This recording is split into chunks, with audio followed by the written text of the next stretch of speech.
मालवण पुतळा दुर्घटनेनंतर अशी घटना रत्नागिरी शहरात परत घडू नये यासाठी विशेष काळजी घेतली जाते। मालवण पुतळा दुर्घटनेनंतर रेडिओग्राफीद्वारे रत्नागिरी शहरातील 7 पुतळ्यांचं स्कॅनिंग जे आहे ते पूर्ण झालेलं पाहायला मिळतंय। रेडिओलॉजिस्टकडून पुतळ्याचं स्कॅनिंग करून मजबूतीकरणाची या ठिकाणी खात्री केली गेलेली आहे। नगर परिषद हद्दीमधील पुतळ्यांचं या ठिकाणी रेडिओग्राफी या ठिकाणी करण्यात आलेली पाहायला मिळते। रेडिओग्राफीद्वारे शहरातील 7 पुतळ्यांचं स्कॅनिंग जे आहे ते पूर्ण झालेलं आहे। लॅबमध्ये तपासणी झाल्यानंतर याचा अहवाल जो आहे तो नगर परिषदेकडे पाठवण्यात येईल।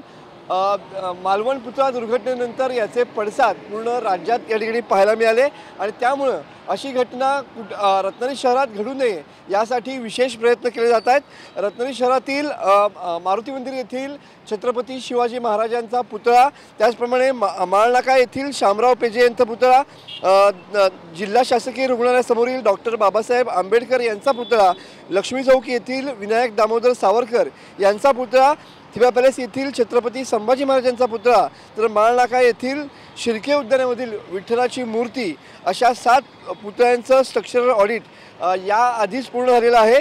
आता या 7 पुतळ्यांचं स्कॅनिंग देखील या ठिकाणी पूर्ण झालेलं आहे। त्यामुळे हे पुतळे मजबूत आहेत या संदर्भातला अहवाल आता नगर परिषदेकडे पाठवण्यात येईल आणि मालवणसारखी दुर्घटना घडू नये यासाठी नगर परिषद प्रशासनानं हे पाऊल या ठिकाणी उचललेलं पाहायला मिळतंय। कॅमेरामन समीत गजनेसह मी मनोज देले, TV9 मराठी, रत्नागिरी।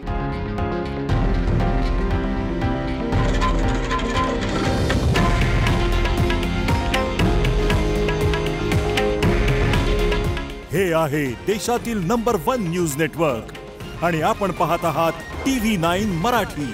काळजी तुमची, हित महाराष्ट्राचं।